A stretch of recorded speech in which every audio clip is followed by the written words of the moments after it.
And we're back, guys. We have free predictions here. Tennis in a minute. I'm your host, Get Energy. Hit the super thanks. You're going to like this video. Like the video. Drop a flag where you're from. Where are you representing? Where are you from? Show your flag.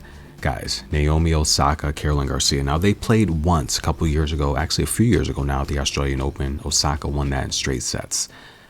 This is going to be a good matchup. The experts don't know which way to go, so I'm going to tell you which way to go. Now, Naomi Osaka, guys, if she was in form and in shape, she'd be the clear favorite in this match. It's a pick'em now.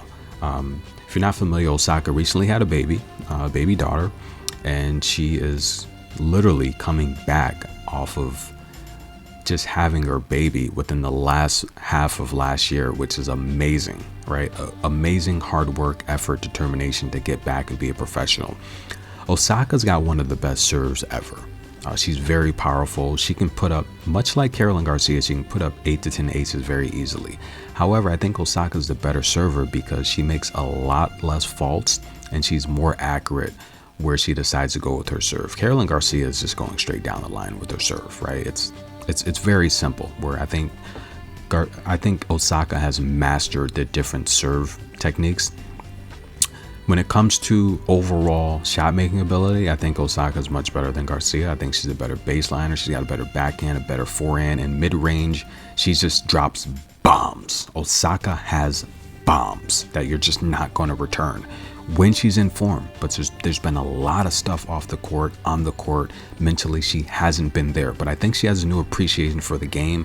And look, when you're making as much money as these professional players are, you got to be able to be mentally tough. Michael Jordan said, look, why would I, there wasn't social media when he played, but he said he wouldn't read newspapers. He wouldn't read the news. He said, there's no point in me listening and reading that stuff. It's not going to benefit my game.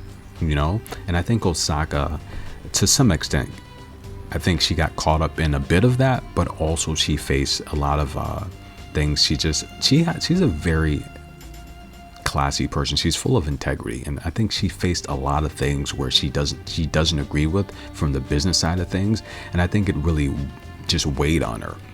Whereas now she's back, she's like, look, I think she's listening to her father's advice. Her father said, look, you're a tennis player, just play tennis. You don't have to, and Osaka's got to realize that. She has a huge platform. She has helped a lot of people, and I think it's great. She helps Haiti, her heritage.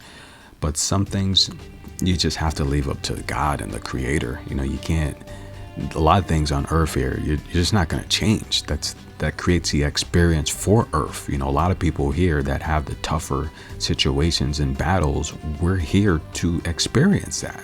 That's the challenge for us. The people with the hardest journeys, God made it that way for a reason. And I think Osaka, as she's getting older, she's understanding that you're not going to change the world. You can change people's lives and help them, which is great, but the world itself has to be, consisting of positive and negative events to shape the experience, right? There's laws of the universe for a reason. And I think she's getting older and she's starting to understand that. And I think this is a matchup here where if she was in form, she wins. Just like she beat Garcia pretty bad last time they played, even though Garcia was going through a slump during that phase of her career. Garcia has been playing the much better competition lately. We saw what she did at the United Cup. Jasmine Polini, Angelique Kerber, Iga Swiatek. And Osaka looked good against Tamara Korpatch, who doesn't have the power to hang with her, by the way. And she looked good against Karolina Pliskova, a match she should have won, but she just ran out of gas. It's going to happen. Now, this is a pick'em. The experts don't know which way to go. I like the first set to go over 8.5. That's a pick. Osaka's going to hold serve. And I think Osaka's one of the best servers when she's on. She can put up 8 to 10 aces easily. I think she's, even over Garcia, I think Osaka's a better server because she doesn't make as many faults.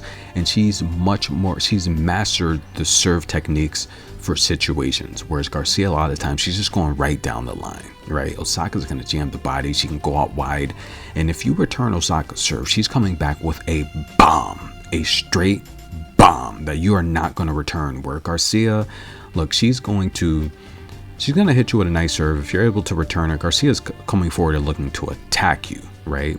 Where I think that's where Osaka might be in trouble in a match like this because I don't think she has her legs under her. There's no way she has her legs under her just playing 2 matches while Garcia's been playing the best in the world.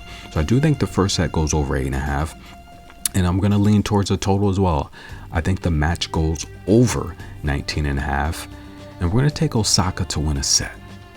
I'm not going to pull the trigger on her to win the match. I think she's going to win a set. Her serve alone is going to win service games. It's going to put a lot less pressure on her to win points because her serve is so good. But when I coach my kids, I say all the time, look, if you can score, you can win. But if you can stop someone, you'll never lose. And the problem when you're coming into form, getting back into shape, is stopping people. It's defending people. How are you in the late second and third sets? We saw her gas out against Pliskova.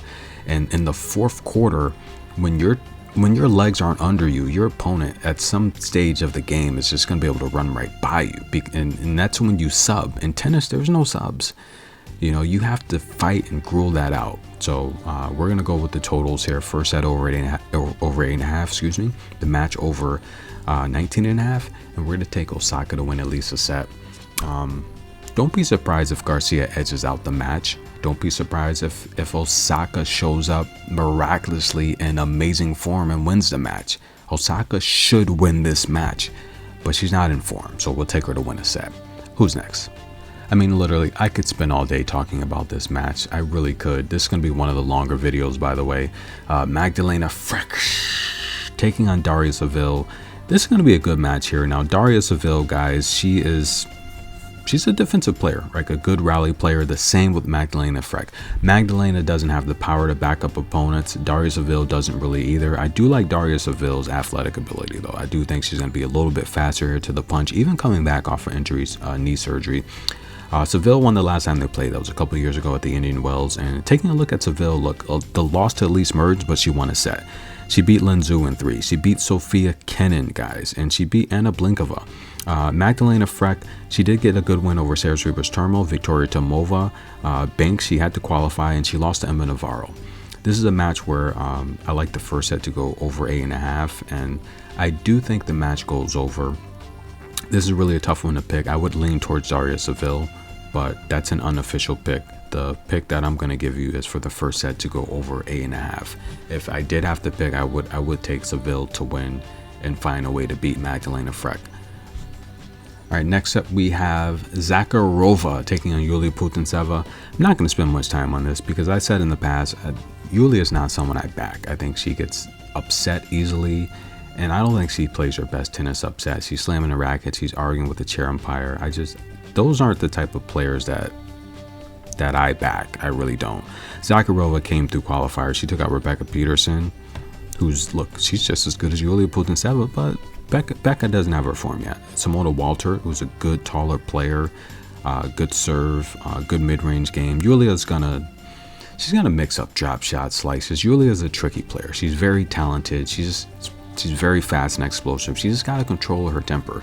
I'm gonna take Zakharova plus 6.5 games as a huge underdog in this match. That's the pick. I think Zakharova can win games. I'm not going to put a pick out here to say take Yulia to win this match as a 4-1 favorite because I'm just not a fan of her game. I don't think she's level-headed. I don't think she's really a good shot maker. I think she makes a lot of mistakes. I'll take Zakharova plus 6.5. Potapova and Kaja Juvan. This is going to be a good match. We have Iga's bestie taking on Potapova, who last time they played last year at Wimbledon, Potapova won that. Is Potapova healthy, guys? Was she able to recover? If so, I think Potapova wins this match. Juvan's good shot maker. She doesn't have the power to keep Potapova off. Potapova is a very strong, aggressive player. That's going to put a lot of pressure on Juvan. I'll take Potapova to win on the money line. That's the pick, guys. Enjoy the match with Osaka Garcia. That's going to be a very good match. I'll be covering that.